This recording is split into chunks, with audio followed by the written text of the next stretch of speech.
Hello dear students, welcome to the class, welcome to this session of ICT virtual classroom.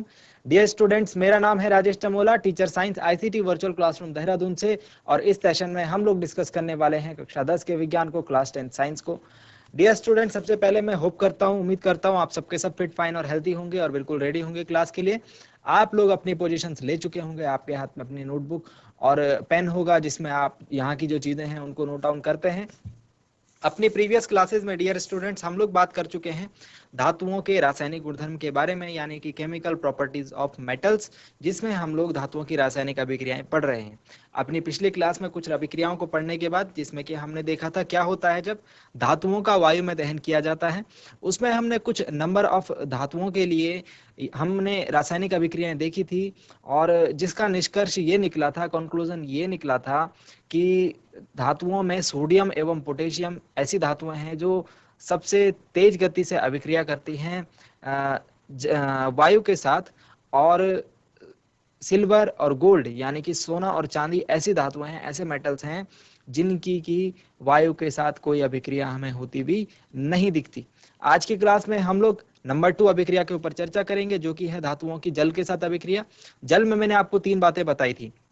सबसे पहले धातु की ठंडे जल के साथ अभिक्रिया कराएंगे, अगर हुई तो ठीक, नहीं हुई तो फिर गर्म जल के साथ अभिक्रिया कराएंगे, अगर हुई तो ठीक, नहीं हुई तो फिर भाप के साथ अभिक्रिया कराएंगे, स्टीम के साथ अभिक्रिया कराएंगे। ठीक है, सो डियर स्टूडेंट्स, आज की क्लास को करते हैं स्टार्ट और चलते हैं स्मार्ट बोर्ड की स्क्रीन पर। चलिए डियर स्टूडेंट्स, हेडिंग पुटअप कीजिए मेरे साथ।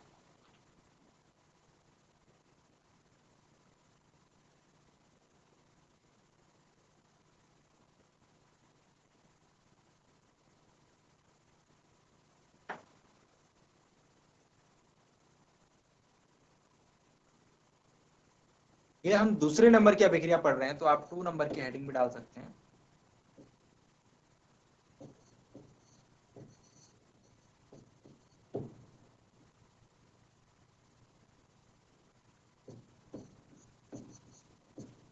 धातुओं की जल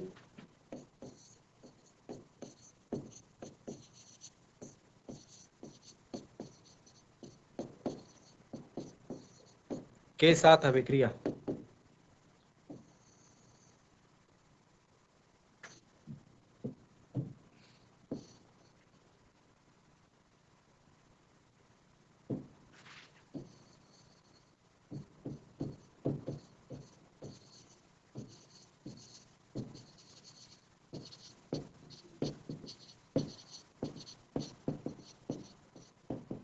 reaction of metals with water.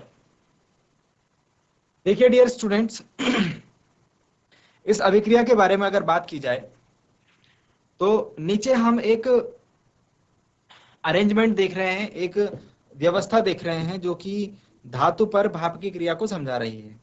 ठीक है, और भाप मैंने कब बताया था, भाप जो है हमारे पास लास्ट ऑप्शन होगा अभिक्रिया कराने का।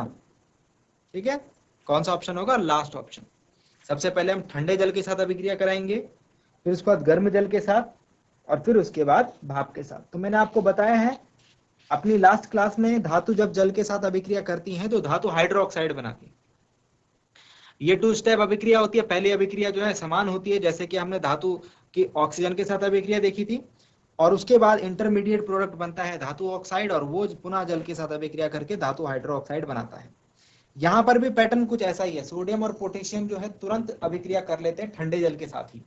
सोडियम और पोटेशियम धातुएं तुरंत अभिक्रिया कर लेते हैं ठंडे जल के साथ ही, और ये अभिक्रियाएं काफी ऊष्माक्षेपी होती हैं।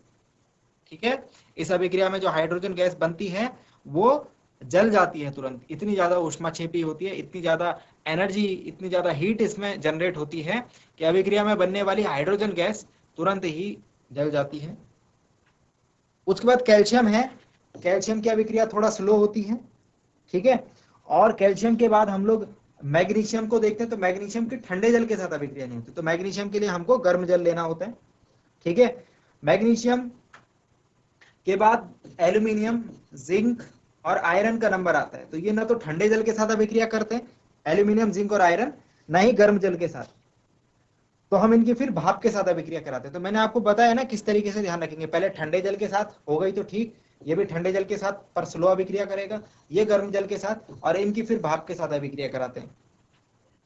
और उसके बाद लास्ट में जो बची लेड, कॉपर, सिल्वर, सोना और चांदी, ये तो ठंडे जल के साथ और गर्म जल के साथ किसी के साथ भी अभिक्रिया नहीं करते।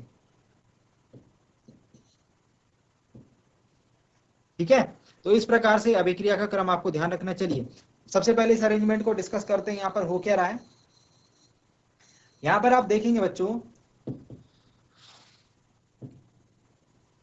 तो सबसे पहले आपको एक धातु का टुकड़ा दिखाई देगा। यहां पर ये दिख रहा है आप, धातु का टुकड़ा हमने परख नली में रखा है। अब इसकी अभिक्रिया करानी है हमें, तो किस प्रकार से हम अभिक्रिया कराएंगे, ये हमने इसके परख नली के मुंह को बंद कर दिया और यहाँ से एक निकास नली निकाल के, ठीक है, एक छोटा सा पतला सा पाइप निकाल करके और उसको यहाँ एक दूसरे बर्तन में लेकर के और उसमें एक टेस्ट ट्यूब को इस प्रकार से रख करके और उसके अंदर हम उस पाइप को लेके गए। ठीक है, आगे बात समझ में, इतना काम हमने किया। अब हमने क्या किया, जिस धातु की अभिक्रिया करानी है उसको हमने इस परख नली के अंदर रखा, ये देखिए धातु, और यहाँ पर जल के लिए हमने क्या करा, कांच का जो तंतु है ना, ग्लास का जो वूल है, ग्लास वूल होती है ना, ग्लास का, इसको हम कहते हैं ग्लास वूल। जैसे कपड़ा होता है ना, कपड़ा पानी, अगर हम कपड़े को पानी से भिगाएंगे तो पानी को सोख लेता है, ऐसे ही कांच तंतु है, इसको पानी से भिगाते हैं तो सोख लेता है। तो इसको हम क्या कर दिया, परख नली के अंदर इस प्रकार से अरेंजमेंट कर दिया। अब जो कांच का तंतु है इसमें तो पानी होगा, इसके नीचे हमने क्या कर दिया, ये बर्नर लगा दिया, मतलब आग जला दी। ठीक, अब इसमें से जो पानी होगा वो गर्म होने लगेगा और गर्म होकर वो क्या बनेगा, भाप बनेगा। क्या बनेगा, भाप बनेगा। और भाप किस साइड जाएगी, इस साइड, रास्ता तो इधर ही है। वो भाप के रास्ते में धातु का टुकड़ा आएगा और धातु और भाप की अभिक्रिया होगी। धातु और भाप की क्या होगी, अभिक्रिया होगी। अपनी पिछली क्लास में हमने बताया है कि इस अभिक्रिया में जब धातु अभिक्रिया करती है जल के साथ, तो हमारे पास जो उत्पाद बनता है वो धातु का हाइड्रो ऑक्साइड बनता है, धातु का हाइड्रो ऑक्साइड।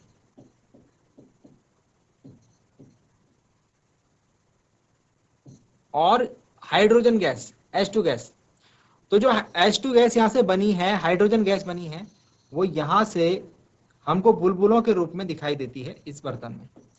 बुलबुलों के रूप में हमको क्या दिखाई देती है, दूसरे बर्तन में। ठीक है, तो यहां से हम पता लगा लेते हैं कि अभिक्रिया हो चुकी है। जैसे हाइड्रोजन गैस बनती हुई हमको दिखती है, तो हम ये पता लगाते हैं कि अभिक्रिया हो चुकी है। बस इतना सा इसका अरेंजमेंट है।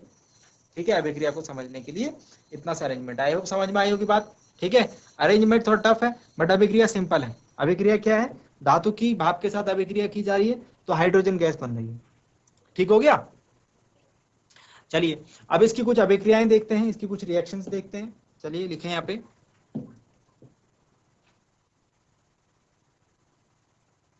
मैंने कल जो आपको बेसिक रिएक्शन लिखाई थी उसको दोबारा से लिख लीजिए एक बार ताकि आपको ध्यान रहे। धातु, सबसे पहले धातु की जल के साथ अभिक्रिया हो रही है, तो सबसे पहले जो उत्पाद बनता है वो बनता है धातु ऑक्साइड। क्या बनता है,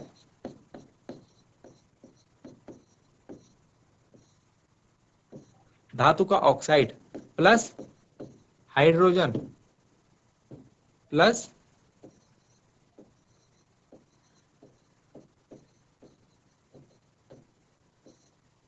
हाइड्रोजन। ओके, नेक्स्ट जो धातु ऑक्साइड है, मेटल ऑक्साइड है,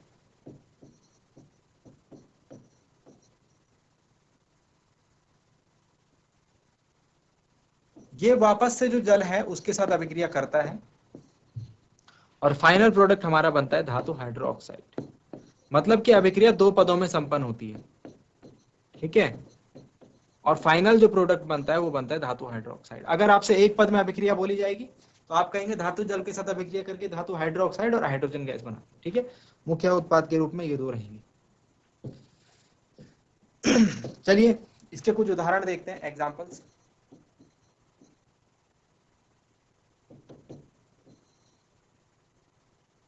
एग्जाम्पल नंबर 1 के ऊपर चर्चा करें तो सबसे पहले अगर हम तो धातु की जगह लेते हैं सोडियम, और जल तो आप जानते ही हैं, जल का रासायनिक सूत्र H2O होता है। तो क्या बनेगा, धातु का हाइड्रोक्साइड, मतलब धातु की जगह कौन है, सोडियम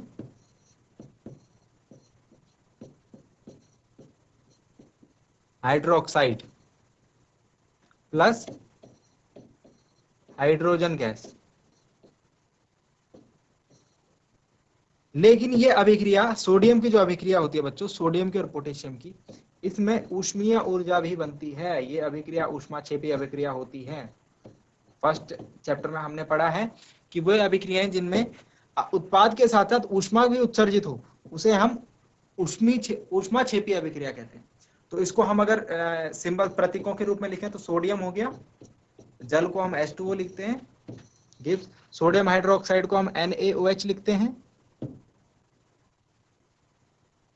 सोडियम हाइड्रोक्साइड को हम NaOH लिखते हैं, हाइड्रोजन को हम H2 लिखते हैं, प्लस ऊष्मीय ऊर्जा। ये आपको इस प्रकार से अभिक्रिया लिखनी है। तो ये हो गई सोडियम की जल के साथ अभिक्रिया। सेम एज पोटेशियम की भी होगी, पोटेशियम जल, पोटेशियम हाइड्रोक्साइड बनेगा, हाइड्रोजन गैस बनेगी, और वहां पर भी ऊष्मीय ऊर्जा निकलेगी, क्योंकि पोटेशियम और सोडियम दोनों ज्वलनशील धातु हैं।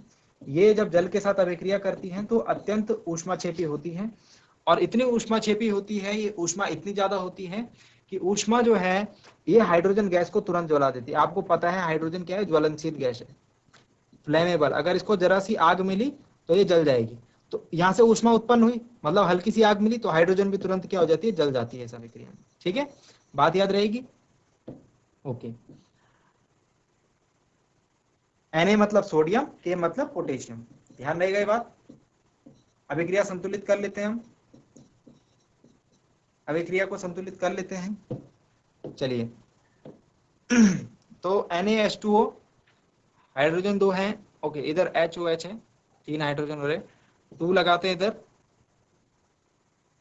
और 2 लगाते हैं इधर, और 2 लगाते हैं इधर। तो 2 to the 4, 2 to the 4, 2 on the 2, 2 on the 2, 2, okay good.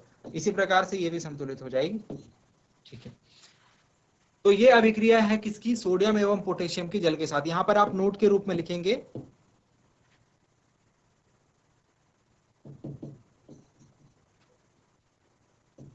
Sodium, उतार लीजिए इसको, मेरे साथ साथ लिख लीजिए, सोडियम एवं पोटेशियम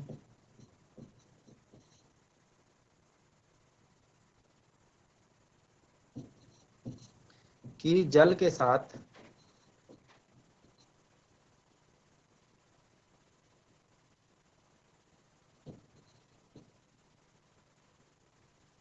अभिक्रिया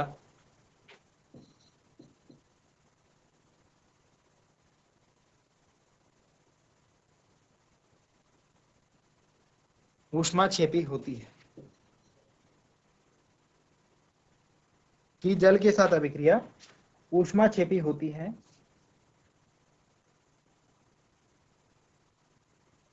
एवं उत्सर्जित हाइड्रोजन एवं उत्सर्जित हाइड्रोजन गैस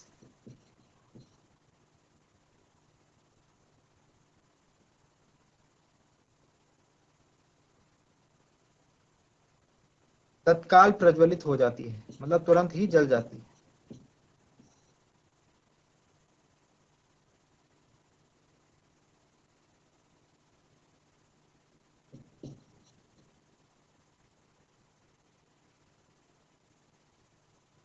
ओके, ये बातें आप ध्यान रखेंगे। सोडियम पोटेशियम की जल के साथ अभिक्रिया ऊष्माक्षेपी होती है एवं उत्सर्जित हाइड्रोजन गैस तत्काल प्रज्वलित हो जाती है, मतलब जो हाइड्रोजन गैस बनी वो तुरंत से जल जाती है। ठीक हो गया।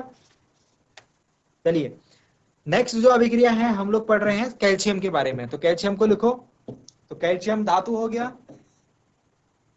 कैल्शियम, कैल्शियम की जल के साथ अभिक्रिया, देखो धातु की जल के साथ अभिक्रिया क्या बनेगा, धातु का हाइड्रोक्साइड, पीछे अभिक्रिया याद है ना, तो मतलब कैल्शियम का हाइड्रोक्साइड,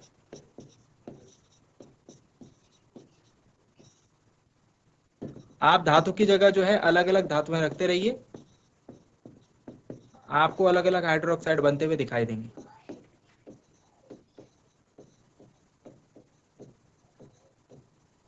प्लस हाइड्रोजन गैस। ठीक है, ये अभिक्रिया जो है एज कंपेयर टू पीछे वाली जो अभिक्रिया है सोडियम और पोटेशियम, उतनी ज्यादा ऊष्माक्षेपी नहीं होती है ना। जो कैल्शियम की अभिक्रिया है ये थोड़ा स्लो होती है, ये थोड़ा धीरी होती है, तो आप इसमें ऊष्मा उत्पन्न होती हुई नहीं दिखेगी आपको। चलिए इसको समीकरण रूप में लिख लेते हैं, प्रतीकों के रूप में। कैल्शियम प्लस जल गिव्स कैल्शियम हाइड्रोक्साइड, और कैल्शियम हाइड्रोक्साइड का सूत्र याद रखें, CaOH whole twice plus hydrogen gas. समीकरण संतुलित करने चलते हैं। समीकरण संतुलित करने के लिए हमारे पास यहाँ पर 2 लगा देंगे, तो 2 to the 4, 2 to the 4 and oxygen 2, okay, I think it is balanced.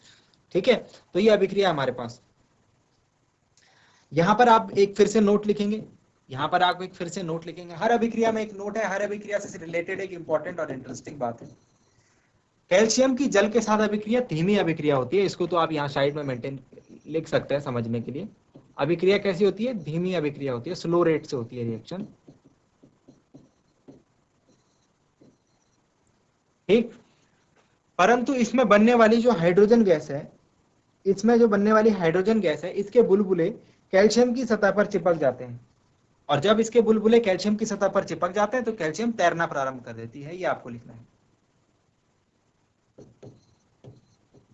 Hydrogen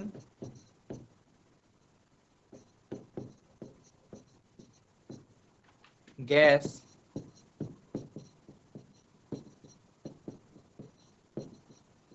के बुलबुले, हाइड्रोजन गैस के बुलबुले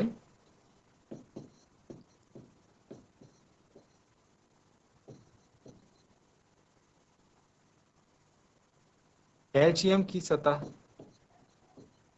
से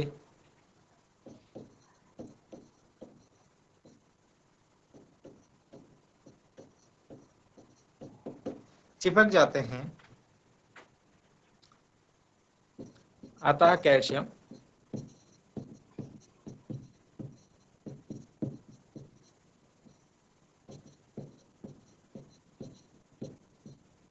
तैरना प्रारंभ कर देता है।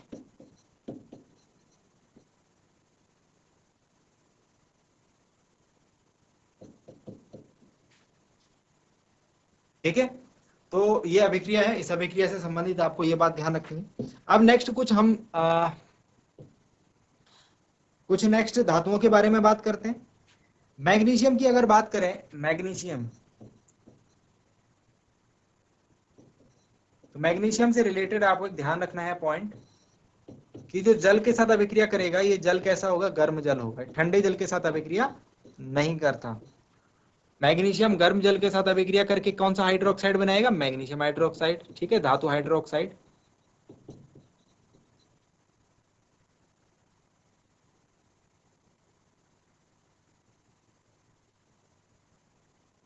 Plus hydrogen.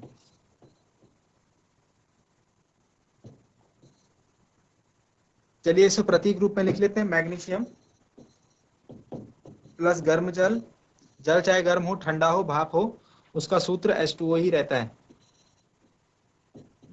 MgOH whole twice plus hydrogen, MgOH whole twice plus hydrogen. समीकरण संतुलित कर लेते हैं। 2 2, तो ये भी कुछ इसी तरीके से संतुलित हो जाएगी। यहां पर आप सिमिलरली बात करेंगे कि ऐसा ही कुछ होता है जैसा कैल्शियम की अभिक्रिया में होता, तो यहां पर भी नोट लिख देंगे। हाइड्रोजन गैस के बुलबुले मैग्नीशियम की सतह पर चिपक जाते हैं, अतः सिमिलर लिखेंगे, ऊपर जैसा लिखा है वैसा ही, अतः मैग्नीशियम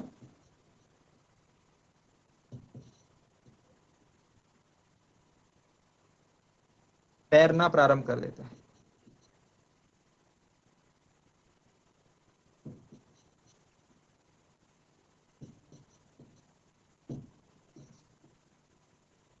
आ गई बात समझ में? तो इस प्रकार से अभिक्रिया होती है। कैल्शियम और मैग्नीशियम की अभिक्रिया लगभग सेम है, बनने वाली हाइड्रोजन दोनों धातुओं के सतह पर चिपक जाएगी और दोनों धातुएं तैरना प्रारंभ कर देंगी। बस अंतर इतना है कि कैल्शियम ठंडे जल के साथ अभिक्रिया कर लेता है, धीमी अभिक्रिया होती है, मैग्नीशियम गर्म जल के साथ अभिक्रिया करता है। ठीक हो गया, चलिए नोट में दोनों के सेम बात लिख देंगे, ठीक है, दोनों तैरने लग जाएंगे। आई होप आपको ये समझ में आ रही होगी बात। नेक्स्ट लिखते हैं, नेक्स्ट पॉइंट के ऊपर चलते हैं। अब बची कुछ धातुएं, एल्यूमिनियम, आयरन तथा जिंक।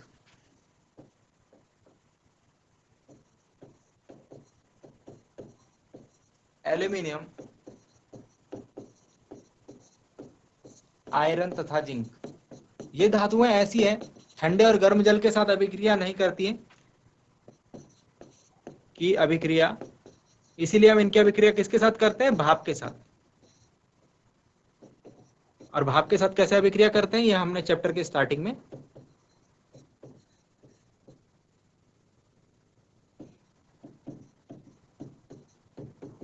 की जाती है। बात समझ में आ गई। ठंडे और गर्म जल के साथ इनकी अभिक्रिया नहीं होने वाली। तो हम एक दो उदाहरण ले लेते हैं, ठीक है।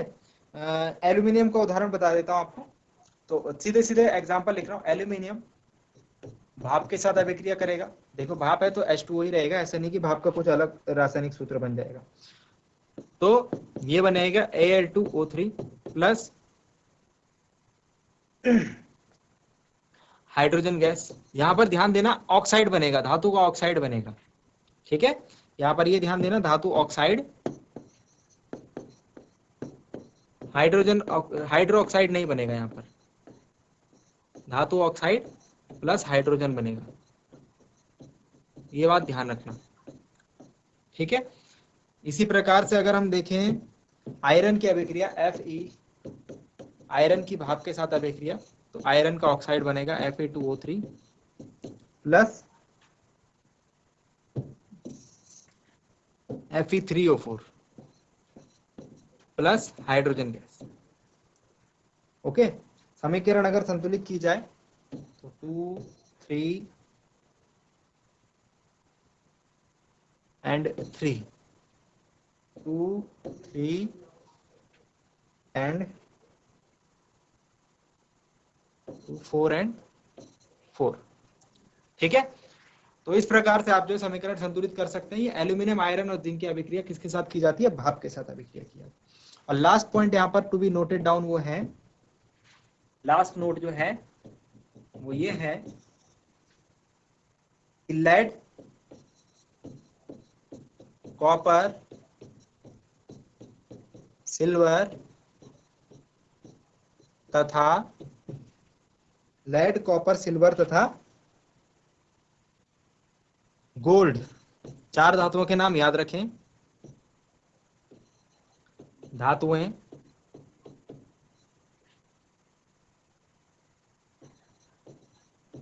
जल के साथ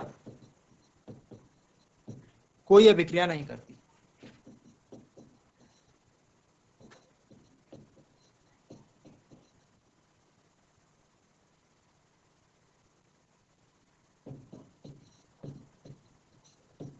ठीक हो गया। तो ये सभी धातुओं की हमने अभिक्रिया पढ़ ली है।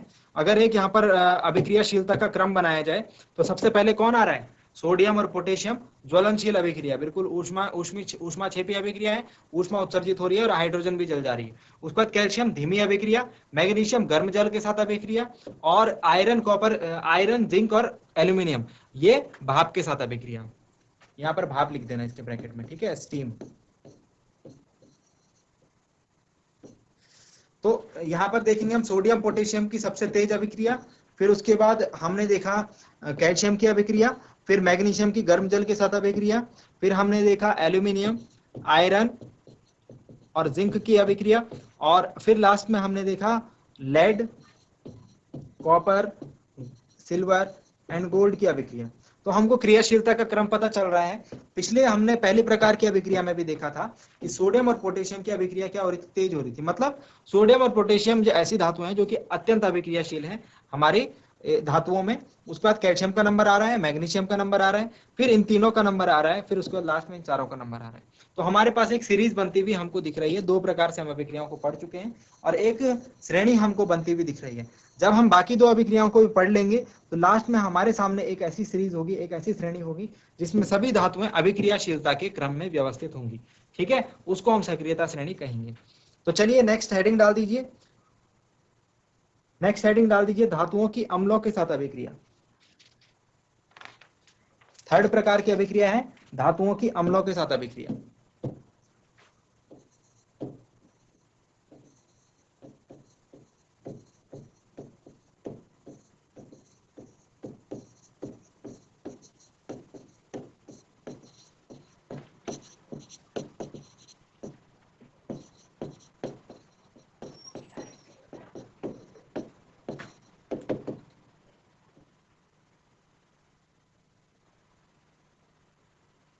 Reaction of metals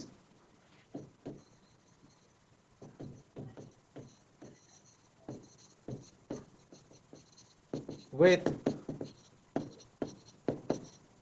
acid. Reaction of metals with acid. तो डियर स्टूडेंट्स, धातुओं की जब अम्लों के साथ अभिक्रिया होती है तो अभिक्रिया को हम इस प्रकार से लिख सकते हैं, धातु प्लस तनु अम्लों के साथ, हम डाइल्यूट एसिड्स के साथ इसकी अभिक्रिया करेंगे, ये बात ध्यान रखना। ठीक है, सांद्र अम्लों के साथ नहीं करेंगे। लवण बनेगा प्लस हाइड्रोजन गैस बनेगी, ये बात आप नोट कर लीजिए।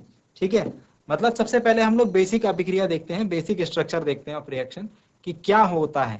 तो धातुएं तनु अम्लों के साथ अभिक्रिया करके लवण और हाइड्रोजन बनाती है। इसमें आप ध्यान रखेंगे, इसमें आपको बस समझनी है बातें, इससे हमको अभिक्रियाशीलता का क्रम और क्लियर होते जाता है। अब इसमें सबसे पहले हम क्या करते हैं, सोडियम और पोटेशियम की अभिक्रिया तो नहीं करते हैं, सोडियम एंड पोटेशियम की अभिक्रिया हम नहीं करते। क्यों? क्योंकि ज्वलनशील अभिक्रिया, बहुत ज्वलन, हमने देखा पानी के साथ ही वो उनकी अभिक्रिया काफी ऊष्माक्षेपी थी। अगर अम्ल के साथ करेंगे तो अति और ऊष्माक्षेपी अभिक्रिया होगी। तो सोडियम और पोटेशियम का तो हमको पता है कि इनकी अभिक्रियाशीलता सबसे ज्यादा है, इसीलिए हम इनको टेस्ट नहीं करेंगे। उसके बाद हम लोग आते हैं मैग्नीशियम, एल्यूमिनियम, जिंक और आयरन। मैग्नीशियम, एल्यूमिनियम, जिंक और आयरन। तो हम धातुएं की सबसे पहले एक अम्ल के साथ अभिक्रिया कराते हैं जिसका नाम है नाइट्रिक अम्ल, जिसका नाम है नाइट्रिक अम्ल, नाइट्रिक एसिड। नाइट्रिक एसिड का जो सूत्र होता है बच्चों वो होता है HNO3।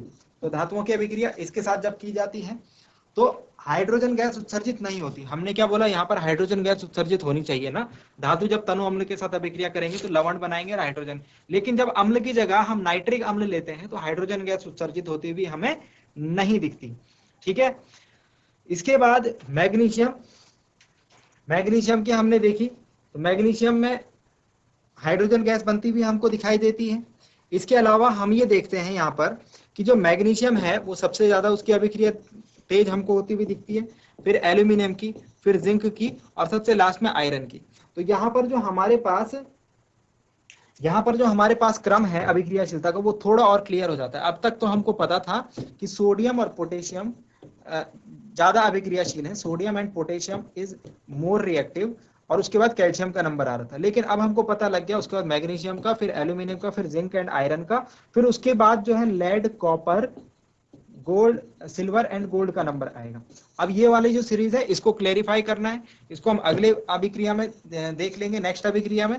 तो हमारे पास जो सीरीज है, जो सक्रियता श्रेणी है, वो काफी क्लियर हो जाएगी कि क्या क्रम है, क्या सीरीज है इन धातुओं की अभिक्रियाशीलता का। So dear students, I hope आज आपको जो बातें बताई गई वो समझ में आई होंगी, इंटरेस्टिंग लगी होंगी और आपने आज की क्लास में कुछ नया जरूर सीखा होगा। मिलते हैं अगली क्लास में एक नए और इंटरेस्टिंग टॉपिक के साथ। क्लास से जुड़ने के लिए आप सभी का बहुत बहुत धन्यवाद। Thank you very much and have a nice day.